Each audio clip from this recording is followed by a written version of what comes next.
ఇప్పుడిప్పుడే పరిస్థితులు దారికొస్తున్నాయి అని చెప్పచ్చు.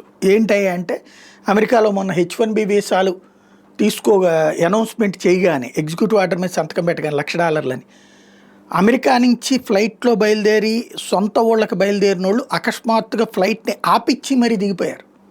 ఎందుకంటే మళ్ళీ వస్తే $1,00,000 కట్టాల్సి వస్తుందేమో అని చెప్పేసి. అదే సందర్భంలో తమ భవిష్యత్తు ఏంటని భయపడిపోయి దిగిపోయినటువంటి వాళ్ళు ఉన్నారు.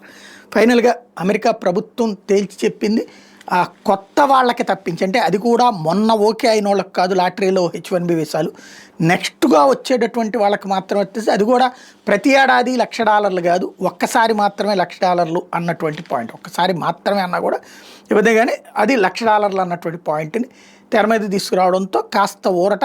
వాస్తవంగా మొన్న అయితే కనుక అన్ని కంపెనీలు, ప్రధానమైనటువంటి కార్పొరేట్ కంపెనీలన్నీ కూడా భయపడిపోయి అందరికీ వాళ్ళందరికీ మెయిల్స్ ఇచ్చిన, ప్రపంచవ్యాప్తంగా ఉన్న H1B వీసా తీసుకుని సొంత ఊళ్ళకి వెళ్ళిన వాళ్ళు, ఎంటర్టైన్మెంట్ కోసం ఇతర దేశాలకు వెళ్ళినటువంటి వాళ్ళందరినీ తక్షణం వెనక్కి వచ్చేయమని, దాంతో ఫ్లైట్లన్నీ నిండిపోయినాయి. అదే సందర్భంలో అమెరికా నుంచి భారతదేశానికి వచ్చేటటువంటి ఫ్లైట్లు ఖాళీ అయిపోయినాయి, టికెట్లు క్యాన్సిల్ చేసేసుకున్నటువంటి పరిస్థితి.